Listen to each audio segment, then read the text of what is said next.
Margarite Lowe and I were trying to have this conversation for months and months and months. I think after you watch it, you'll see that it was worth the wait. Marguerite Lowe, how are you doing? I'm well. How are you? Good. How's it been going for you these past 14, 15 months in COVID Not land? really not so bad. You try to protect yourself, try to protect your family, but I'm enjoying as much quiet as it's providing. It's as Yeah. much quiet as it's providing. Are you the type of person who likes quiet? I don't know. I don't know. I was an only child, and so I had to always entertain myself. So I can do that easily. And after, working for a lot of years and have raising a family and you know sports and activities and dogs, and it's nice to have a little quiet. Yeah, yeah. What do you like to do in the quiet? um Lately I've taken up painting. um not walls, but Uh-huh. canvas painting, and it's really my zen place. I've Yeah. discovered it's my zen place, and I started that maybe about 6 months before the pandemic. And so I was working. And then once the pandemic came, I was teaching, but I was teaching online. And I had all this free time and I couldn't go anywhere. I couldn't go out and take care of anybody else. I had to stay in the house. And it was wonderful. It was just, it opened up all of this piece. And, it didn't matter what I was producing, because you're learning, and you're experimenting, and you could order paints and canvas online and they send it to your house, or it was so nice. And so I've just sort of continued to go with it. Our basement is stacked with canvases. What have you found that you like to paint most? I think I like landscapes, tablescapes, some more interesting people. I like bright colors, which I don't wear bright colors. And our house doesn't have a lot of bright colors, but I like bright colors in art. I like this Fauvist, expressionist, Van Gogh, that kind of art. Yeah, those kinds of bright colors. And so I find myself, every time I step away from that, I find myself going back to it. Were you surprised that you were attracted to bright colors?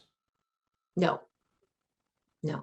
What is it I've always about been attracted to bright colors. I just don't wear them. what is it about bright colors that attract you? I don't know. I guess maybe the zest, Yeah. the verve. So you grew up as an only child. Where did you grow up? I grew up on the west side of Chicago, around, almost as well, a little bit farther west of County Hospital, but not as far west as the city limits. So that kind of Douglas Park area, until I was about 8. And then my family moved to Berwyn, which was really just an extension of that neighborhood.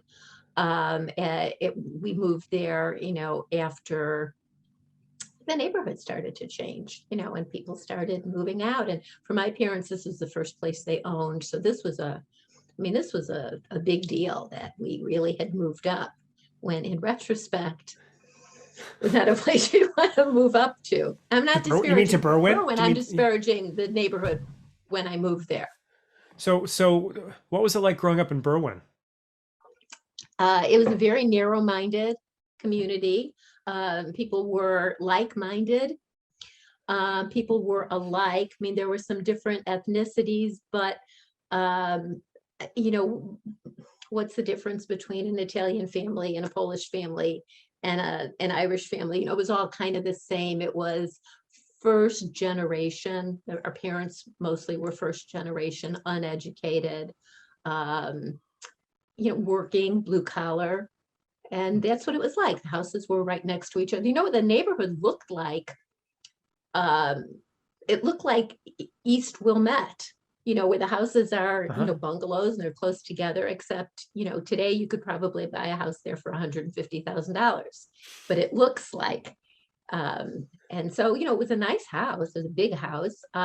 But, kids went outside to play, and nobody took summer vacations, and That's what we went to Catholic schools, So, the whole neighborhood growing up in I mean, being raised your first 8 years in Douglas Park, around Douglas Park. Yeah. around Mhm. Douglas Park, Yeah. which had a big Jewish population. I Hmm. mean, the flight started happening. To going out to Berwyn that didn't. Did you notice a Hmm. difference in that, or how was that shift for you?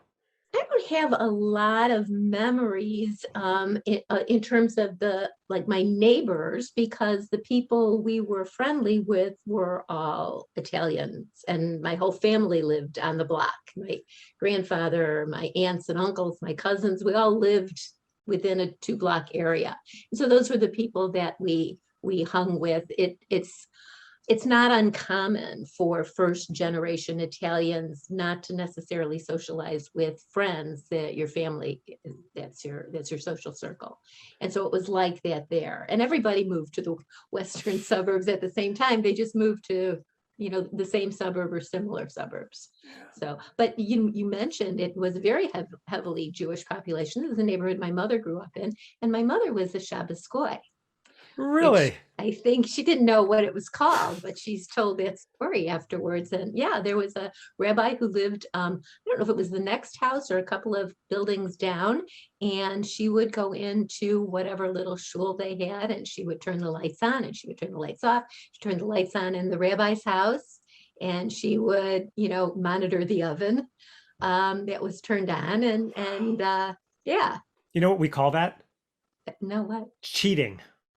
Oh, cheating. Yes. Yeah, well, So everybody pushes the envelope a little. so your mom got paid to do that? I don't know. She was a little kid. She was, I think, 8 or 9 years old. Yeah. Wow, that's fascinating.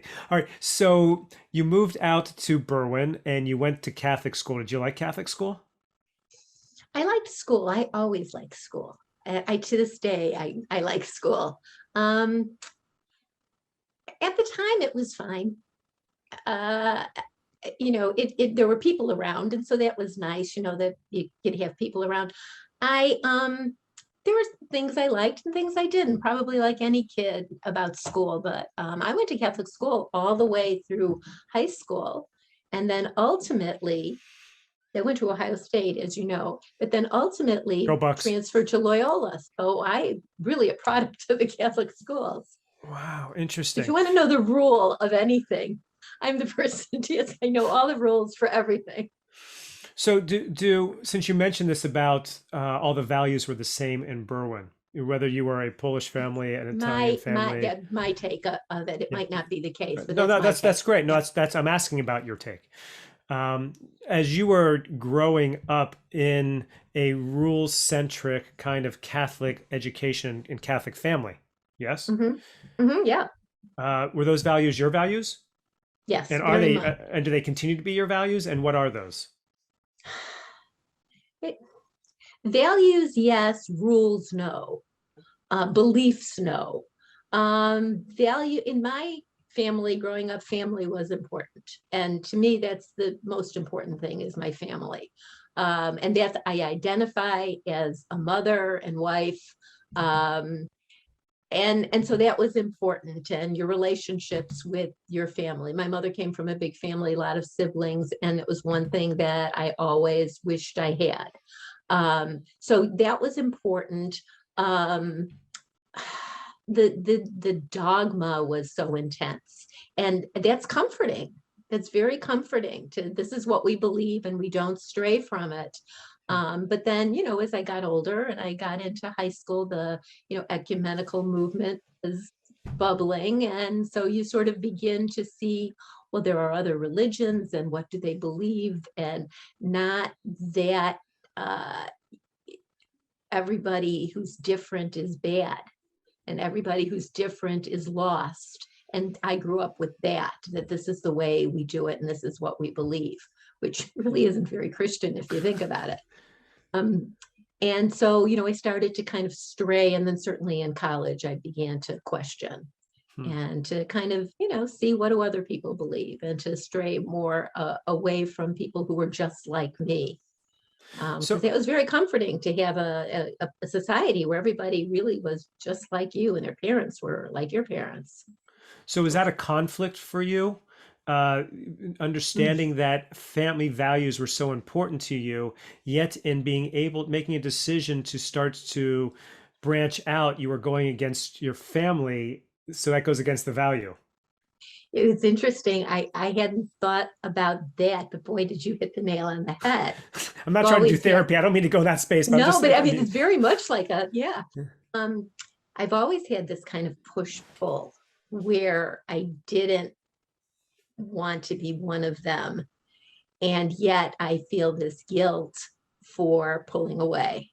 I mean, not a guilt that, wrecks me, yeah. but it's there. Why didn't I move farther away? Why didn't I just go set up somewhere else, which, was really intriguing to me. And I wish I had done that to have that experience, but somehow I couldn't do it. I would disappoint my family if I did that, or they would question, which is silly. They probably wouldn't. Maybe my mother, my father might have, but not the rest of my family.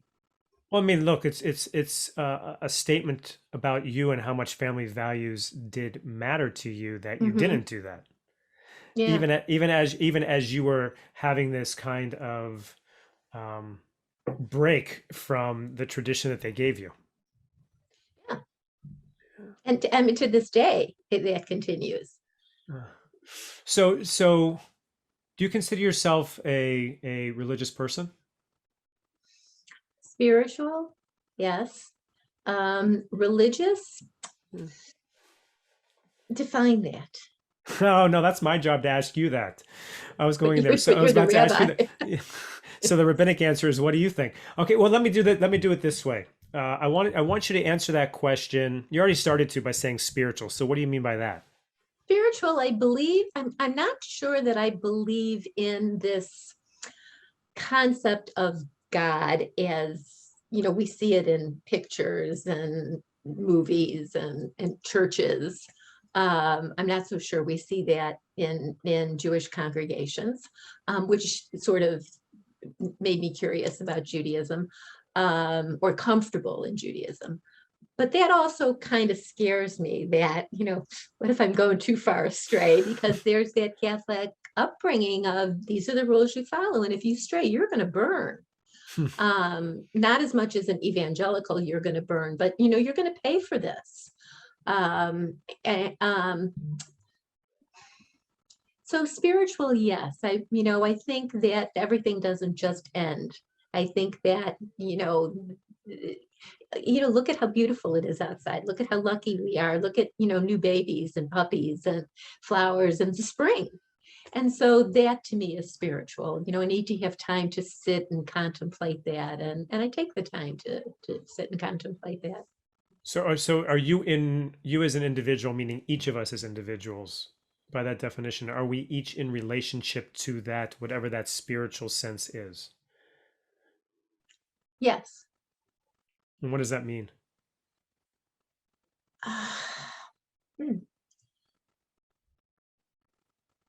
It means you got to find your place. Hmm. You got to find what it means for you. And again, that to me is comforting about Judaism, is that nobody, maybe I shouldn't say nobody, but the Jews that I associate with, the Jews that I come in contact with, um, people accept that. And people question and people find their own way. I mean, I can think just in my own personal little family of five, we all have different ideas about, and I remember when our oldest was going off to college, and I took him to the airport to going off to visit his aunt for a couple of days before he left for college. And I said, "Oh, I never taught you about God. No, I never taught you to believe in God." That's what it was. I taught him about God. He went to religious school, and we did holidays, we do Shabbat, but I was taught to believe. And it just took, like, for some reason or other, it flashed that I missed that. And I didn't do it with our other kids either, which I think is a good thing. What was Because the if you're going to reaction? believe in God, you're going to come to it yourself. What was the reaction besides He mom? just looked at me like another irrational mom fear. He was getting on a plane. That's very funny. That's very funny. The time to bring that up is before you get on a plane. I have been, you talk about the worry that you had growing up in dogma Mhm, of pushing back against that, and that you might have gone too far.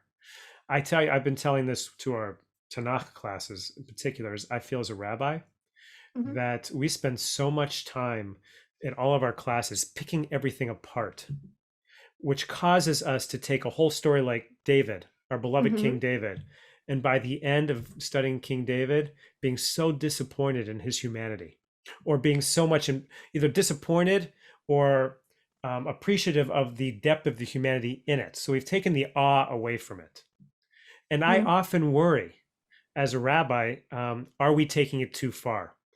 Is there a place in which you are so removed from tradition, you become so cynical about the tradition that's been handed to you, right, that you begin to destroy it? Well, React to that. yeah, I don't know that I mean, that would be different for each person, right? But yeah, it could happen, but I think I don't know that you would destroy something that you felt so deeply connected to. You might challenge it or question it, which is scary to question it. But I don't know. It would be different for everyone. I don't know that that would, yeah, I think it's different for everyone. I firmly believe, at least right now, which means I don't know how firm it is, Yeah. because I've said this in a number of places, that the strongest faith is an agnosticism, one that has a little bit of doubt in it. I kind of worry that when we get so caught up in our absolutism that we start to create religion and God and dogma in our own image instead of allowing things to dissipate and have color and flavor. Hmm. And I mean, maybe it's a reaction to what's been going on in society for the past 18 months. I don't know, but I've felt it in religion as well. Because it gets back to the question as to what is religious, Hmm. right? So, how would you define what religious is or what religion is? When I think of religion, I think of a set of rules.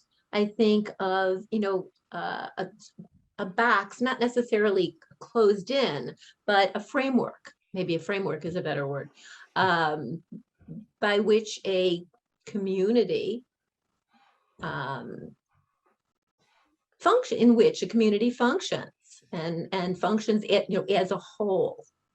Hmm. To me, that's an organized religion. And so that's why I distinguish between spiritual and religion. To me, when I think of religion, I think of, a denomination as opposed to, I found religion. To So me, then, that's spiritual. what does it mean to be religious within the framework of your definition of religion?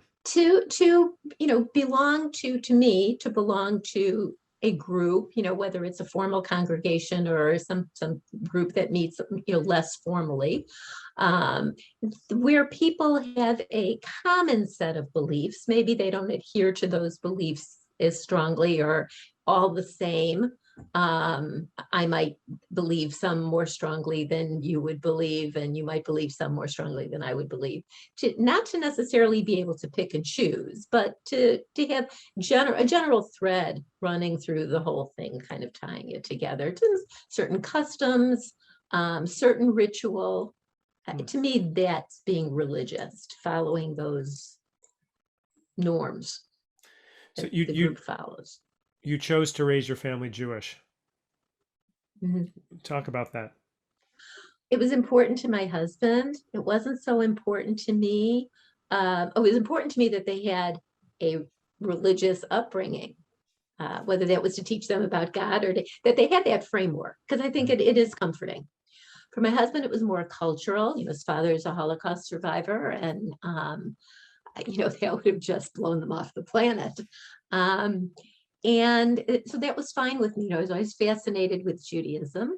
I had a lot of Jewish friends in college. Uh, and so that was fine as long as they had this structure. And for me, it turned out to be a great thing because we sent them all to religious nursery school. And I learned Judaism the way a child learns Judaism. I learned all the little songs and I learned the customs. I learned to bake challah. I did it all with them.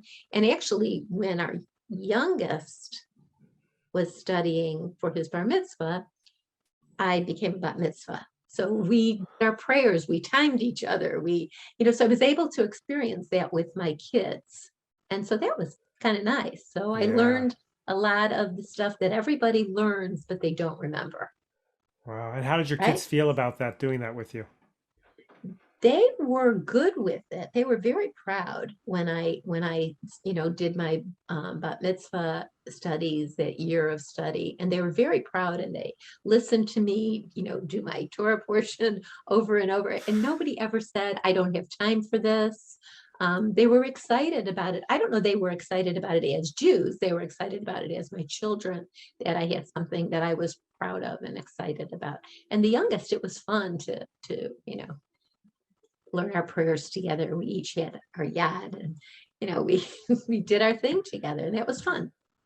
So, my father's a survivor as well, Right. and so my reaction when you said that about Jonathan's reaction about the kids being raised Jewish, right? It was. I mean, my all three of my siblings, my two siblings, and I each married someone Jewish, and we raised our, to various degrees. We raised our kids Jewish. What's the reaction in your family if your grandchildren aren't raised Jewish to you?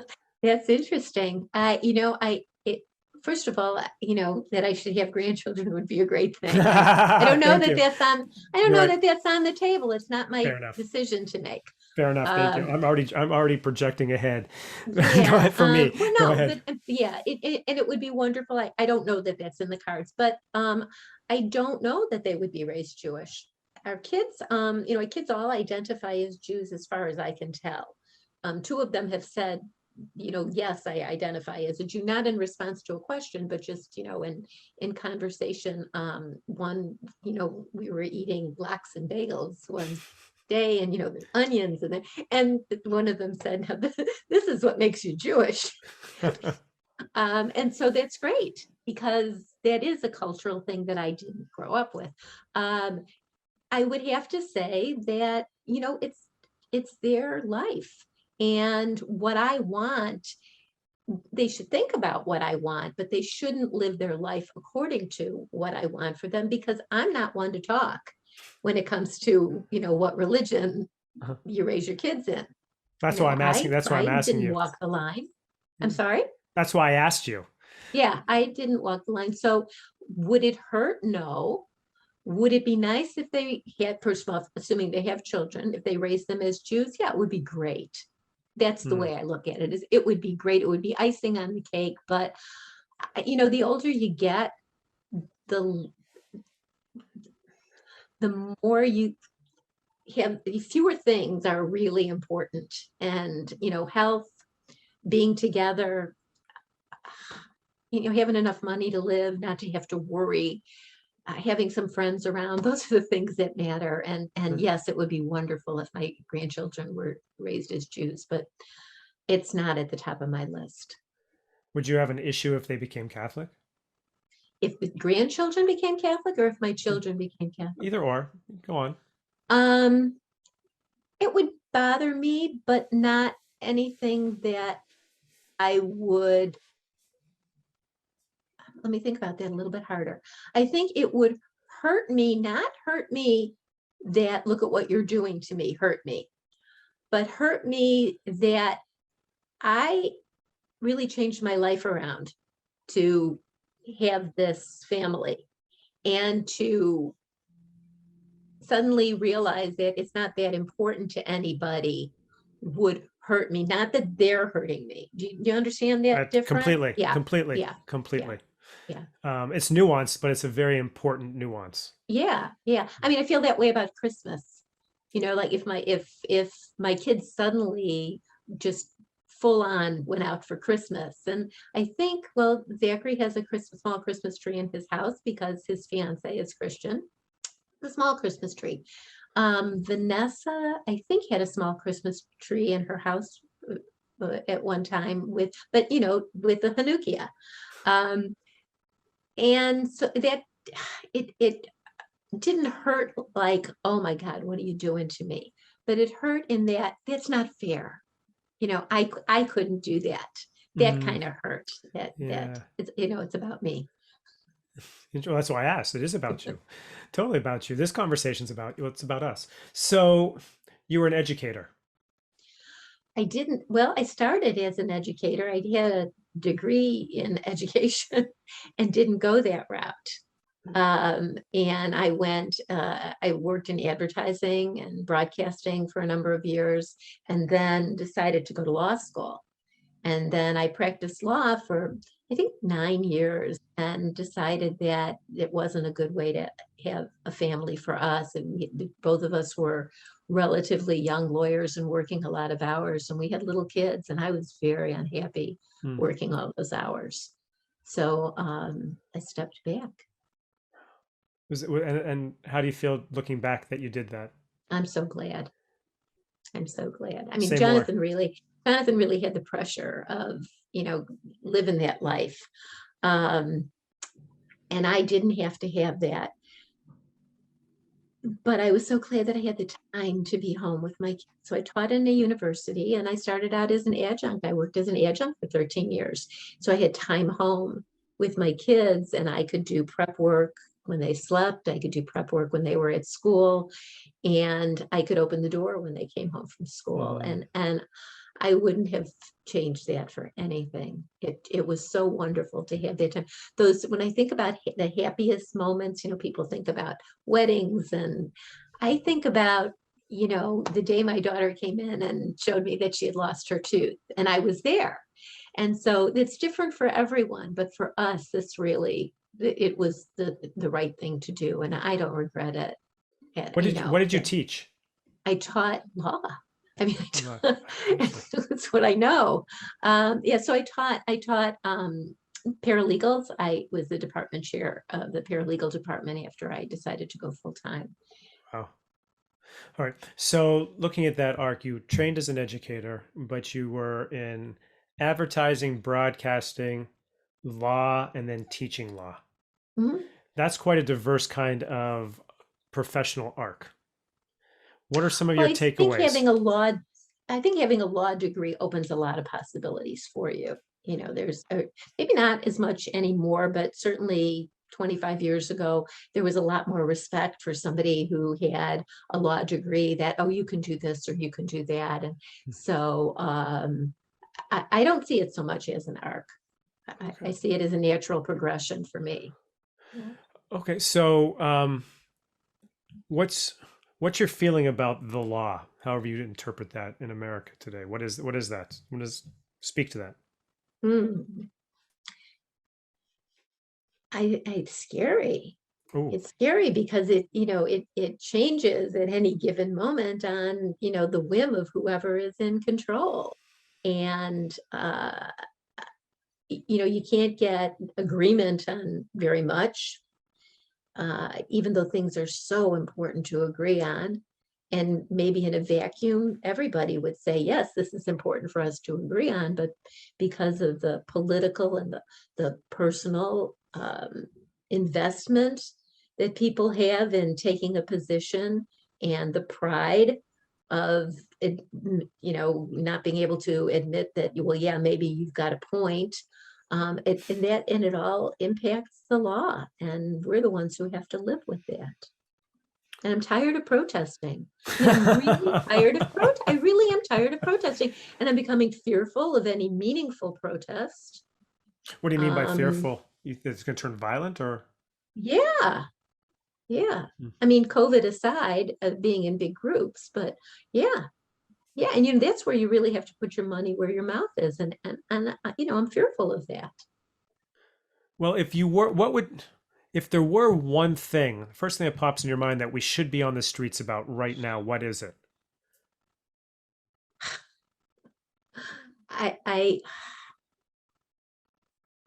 that we should be on the streets about right now is the immigration and access to abortion. I Say think more. we were on the streets about abortion last weekend, and Did you go? Did you go or yeah, no? yeah, but I went to the local How because was of it? COVID. It was pretty well. There was a pretty good turnout. I would say maybe 175, 200 people here in Glenview. Yeah. What was the message coming out of Chicago around issues of abortion? I think the message was, get on the phone and call your legislators about the two bills, the health bill, and I can't speak real intelligently to those without looking at my notes. They That's okay. confuse me, the two. But get on the phone to your legislators, because as I understand, and not from independent knowledge, just from what I read and hear, that across the country, the general feeling is yes, people should have access to abortion. So you can touch those legislators, because those are the people who are electing them. To at least, if Congress can pass some legislation making, abortion, access to abortion legal, it's frightening. I mean, I don't know that I could ever have an abortion. That's not a personal thing there, but certainly I would want to have the right to decide, and I would want my child or grandchild or neighbors to have that right to decide. So I think that's really important, because when you become so narrow in the focus, like, the potential Texas legislation, just, I mean, that's horrific. That's more than just, a statement that, oh, we think at this point, a fetus is viable. That's really horrific. That's just so clamping. And the tentacles on that are so long and wide. And so I You think have to that's, give them credit. And here's where you have to give them credit. Yeah, I knew your eyes would bulge there. You have to give them credit in that they have been trying to find a way, a case that will successfully make its way up to the Supreme Court and do so quickly. yeah, And they finally found it, yeah, right? You worry about Roe v. Wade? yeah, sure. Yeah. So let's The say it's Hyde over. Amendment, it's, yeah, Let's say it's overturned, then what? I, Yeah, that's I the think, answer. That is actually the answer. You just gave the answer, but go ahead. I didn't speak. Go I ahead. don't know. I don't know. I don't know. Congress, some action by Congress, but it's, if they can do that, they can do anything. I mean, they can just make any kind of law, and Hmm. I And didn't what's think we'd ever be here. I mean, I know the pendulum swings, but I didn't think we'd be there. well, I think it's if taking a step back to the extent that we can do that, the good part of all of this is that traditional power structure in America is now it feels under threat. And see how desperate they are, right? Largely white male America, how afraid that it is of where America is actually starting to begin to live up to its actual call, right? So I could see that this was bound to happen because they were not going to allow their power to go on, to become lessened without a fight.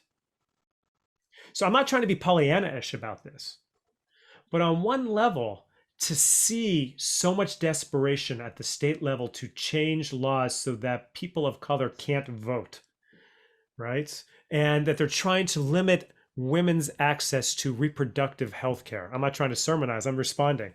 Yeah, Says to me, oh my God, we're in trouble here, which they're really not. They see it as a zero sum game, and it's not. So the pendulum might not be swinging that far back as much as a desperate attempt to keep power and the status quo the way that it is. I think that's a good point. Yeah. Who knew that But AOC was as much of a monster? Who knew that Hillary Clinton was as much of a monster as she was? Right? She's not. They're not. It's the threat of them. God yeah, forbid that women should take power in our country. or anyone of color. Even more so, right? God forbid women should be able to take control of their bodies, because if you take control of your own body, the next step is to take control of my Of the body, and I'm country. afraid of Yeah, that. yeah, yeah. Well, it's frightening. So to me, that's the change. Those are the changes in the law that you talk about, voter suppression. I mean, there are lots of things people can do. I don't know if it helps, but, all kinds of things that people can do. Phone banks and letter writing and rallies. And, you don't have to be in the street. I think if, you call enough people, you'll hit two or three Mm. that will listen to you, or you write enough postcards, or you write enough letters, or you call enough, officials. Somebody's going to listen at some point just to get you to stop. Oh boy. Yeah. Yeah. Sometimes And I'm you wonder tired about of that. it. I'm Yeah. tired of it. I'm doing this since I'm 17 years old. I'm It's tired it's of it. exhausting. It's exhausting. It's exhausting. So as someone who has both studied, who has all three studied, practiced, and taught law, the law as an institution, do you think that it can withhold or withstand uh, such an intense onslaught against it, a challenge to it? Well, you ask really difficult questions, and you didn't give me a chance to I prepare. just want your gut reaction. I had no idea we were going here. I told you that. I'm just participating Yeah, with you. I, I I, want gut reaction. well, if you study history, maybe no, but I certainly hope it can withstand. Um, it's frightening to think that it can't. But again, if you study history, look at all kinds of civilizations have collapsed. Yeah. So, if the climate doesn't get us, Yeah. it, Part of go ahead. part of our fear of collapse, I'll speak for me. I can't speak for you. Part of my fear of collapse is generated by so much media coming at us, so many messages coming at us that even if we have some definite ideas that are contrary to it, it's just so much that we begin to incorporate some ideas that we never would have without even knowing it. Yeah, Right? I think that's true. There was a very brief respite from all of that right after the election. Was there? I don't And remember. I think where you felt like you couldn't. I mean, I always felt I would always read the newspaper before bed, and there was a long period of time where I couldn't do that because I couldn't sleep. Who reads the newspaper Um, before bed? How could you sleep and do that? That's well, amazing. but there was this brief respite, where you could, and you could at least look at the headlines, and it wasn't, you weren't bombarded, or the things you were bombarded with were things that pleased you. So, but we're certainly back to you can't do that. I used to always comment when I would look at my mom's old stuff from like when I find materials from the 30s and 40s, the Cleveland Plain Dealer. What Mhm. the news was with the Cleveland Plain Dealer, I used to always laugh because there would be, right, Minnie Schwartz went to visit her aunt for the weekend. That was the news. And we're like, what's the news about that? And now, right, There I'm was some like, pretty big news though in the 30s. oh, It I know just that. I'm wasn't just saying, coming but at the you. majority of the newspaper, there was so much of this, which is actually the show and hurrah, really just gossip, right? But can't we have some of that? Well, people just, the world was not as big. Right. It just, we didn't have the access to that, but there was some pretty serious stuff going on then. Yeah, I know. And the Really? same I thing, know, I know. I think in the late 60s, the country was in such a terrible place. And yet, we came back, but I felt so much hope in the late 60s.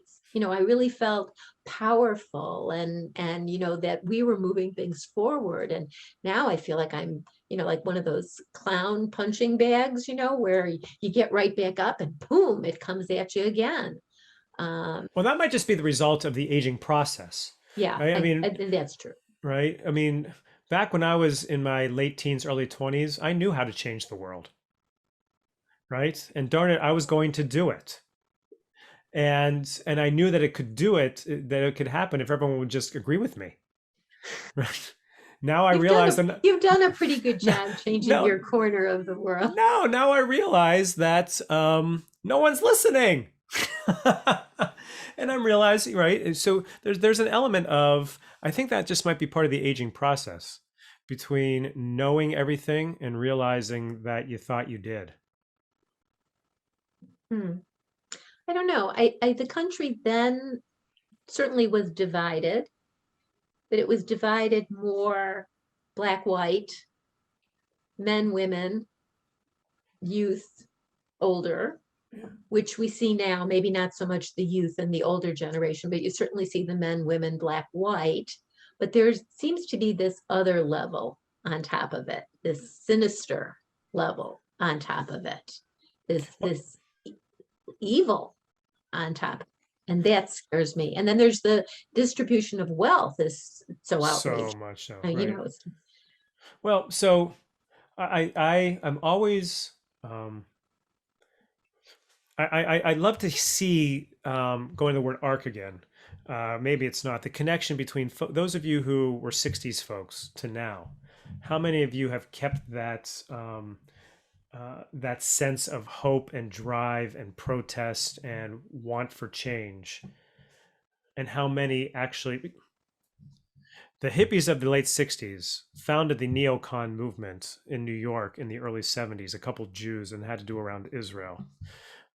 Who became the Reagan Democrats of the '80s, who weren't really Democrat, who became the Bush supporters who brought us Trump, right? So a number of those of you who had those ideals in the '60s gave us the very thing that you're worrying about right now as you're talking to me. yeah, and I saw it happen with some people. I saw people, become more Republican as they acquired more wealth.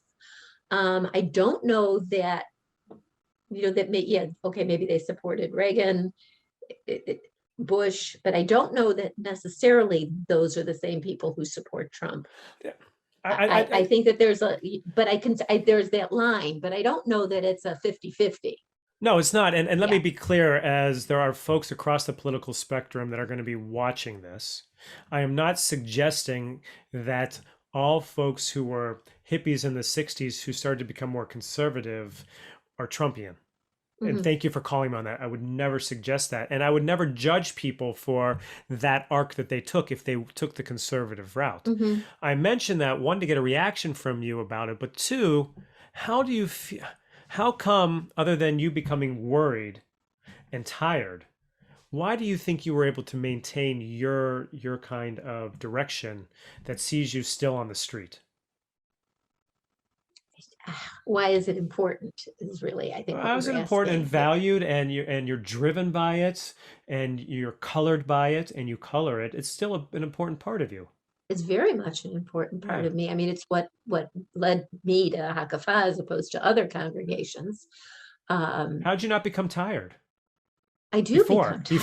before, and throw it You away and get a just say, little, it ebbs and flows, I think. You have periods where either it's not as important to, be out there in somebody's face, or maybe you just get caught up in your own thing, your own, the day-to-day of your family that you don't see it. But I think there were periods where we didn't have to be out there as much. Um, and I remember when, right after the election, the 2016 election, and I remember coming to that meeting that you had, and I felt, comfort in that, because I remember saying, oh, we can go out, we can protest. I'm not worried about that. What I'm worried about is, the underlying what's happened, this hatred, that kind of stuff, or that we're going to be blown up by, somebody pushing the wrong button. And little did I know that the protests wouldn't do what I thought they would do. Or maybe they have, but not to the extent. I mean, I thought we'd be in the street and people would respond positively. well, yeah, and part of that was not enough of us went to the street for long enough because Mhm. most of us really weren't impacted. Our Mm. sense of right and wrong was impacted, but by and large, most folks in suburbia didn't suffer, haven't suffered yet from that. So I think it takes a lot more people to be hurting a lot more. Well, Bef- I mean, we suffer, we're greatly impacted if people are denied the right of vote, or, are standing online for 5 hours and aren't allowed to get water. So we are impacted I by don't that. disagree with you. I don't disagree with you, but I Yeah. think the general feeling Life goes is on. and Yeah. and now, right, and that is why it's the periods of time in which felt to be less important to protest as the times that we should be protesting, because that's when all of a sudden Roe v. Wade's being attacked, and we're like, whoa, Yeah. right? So it's a real challenge. So you've kept that arc for 50 years of It's doing sad, this. isn't it? Never coming out on top after 50 years. Like it was Sisyphus, you just Yeah, keep no, I get going. that, but take again, just because you mentioned history, I said before, if you take a step back and look at the Democratic side for your values and my values, Democratic Party looks a lot different now than it did 50 years ago. The Congress on the blue side of the aisle looks a lot different than it did 50 years ago. It looked a lot more like me Hmm. 50 years ago than it does now. So that shows that there has been progress. The fact that so many people can get upset about the squad means that there's an impact of women of color who now have positions of power. Hmm. That's because of you. And in this 50-year, continuation of this. You don't feel that? I guess you're right. I mean, you are right. Not I guess you're right. You are right. Yeah. So baby steps, Yeah. big signs and baby steps. Do your kids feel as passionate about these issues as you do? No, my son, my oldest son always calls it, you going out with your angry Jewish mothers group. And, he says it with a twinkle in his eyes. So I think they do believe, he said, my oldest said, our oldest, with the recent election, this is the first, or the 2016 election. This is the 2020. This is the first presidential election where I feel that I am personally impacted Hmm. by the administration. And, Hmm. he's a first line, what do you call those guys? The A first first line of responder. defense. Yeah, not a first responder, an ER It's doc. essential work. Oh, he's an ER doc. Whatever you call them. Yeah. So, he's out there exposing himself to whatever and having to make decisions about, who gets care. Not so much now, but initially with COVID. And he felt that was really the first time that he was personally affected by a political decision Hmm. and a government decision. Well, so that reinforces, right? Right. Unless we feel direct impact, Yeah. right? We might care about it, but Yeah. to care enough with everything else going on to put our bodies on the street about it is not Yeah. something a lot of us have the time to do, Yeah, right? I think I'm probably the only one in the family, although I think, they respect what I do. I don't see them as people who take to the streets, and I could be wrong. I could be wrong. Jacob came to a couple of rallies when he was little with me. He, I think is, well, and they may watch, so I'm not going to say anything else. Oh, mom. Well, no, I asked the question, right? I apologize to your children right now for asking the question. They Yeah, can email me. Um, how long do you think it's going to be until we have a woman president? I don't know. Going to Could it happen in our happen next lifetime? time? I don't know. Could it happen next time? You just things change so dramatically, so quickly. I don't know. I don't know who it could be. I Hmm. I don't know who it could be. I could see why. I certainly could see why it hasn't happened. I don't understand, but yeah, there's just so much fear, as you say. There's so much fear, um, to give up power to, it's just so contrary to what we've always known. Hmm. I don't know, look around the world, not a big deal. Amen. Amen. Okay. I got one more question for you. How long are we going to be in this COVID thing? I don't know. Last year I said fall of 2021 and everybody rolled their eyes and said, "Oh, we're going to be done by then." I don't know. And now I'm 9 months past my original second shot. And, every day I'm thinking, plants swollen, sniffles. I worry about it. I mask up more than I used to. I'm really cautious. I don't want to get sick. Do you go out and Um, are you out and about? I'm out and about, but not like I used to be. I don't, I, and we get together with friends, close friends, and they're in our home and we're in their home. But I'm not in a movie theater. I rarely am in a store. Um, but restaurants occasionally. But I don't know. It's going to be a long winter. Such a challenge for communities of choice, right? How do you maintain community in a space in which people are being really either overly cautious, which I'm not, that sounds like a judgment, it's not, or underly cautious. Hmm. How do you We have maintain one of each in this house. this, right? So how do you do that? It's a challenge. It's a real Yeah, challenge, and by extension for society and societal ties. How do you keep those? And yeah.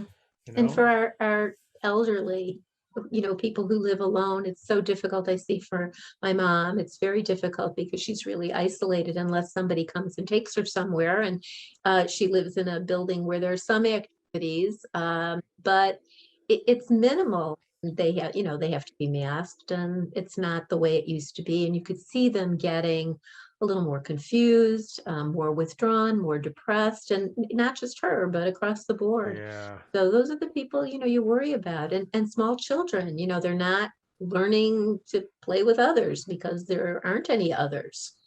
So, And by extension, and it's very easy for us to look at the edges of age society to see the problems, but we're also feeling it mhm, across the demographics, right? The fact that we can't relate to each other the mhm, way that we used to, not seeing each other in person the way that we used to, and it allows, as our fears and our pent up emotions, it allows us to become a lot more uncivilized to each other, right? We react more quickly. So there's an impact across society around that. And how do yeah, I communities? hadn't, that's true. Yeah, as you say, we react more quickly. I hadn't thought about that. But can you Yeah, imagine doing it without the technology, without being limited to a telephone?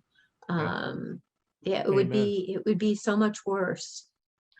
The Pollyanna, there is a little Pollyanna in me. It's like it could have been worse.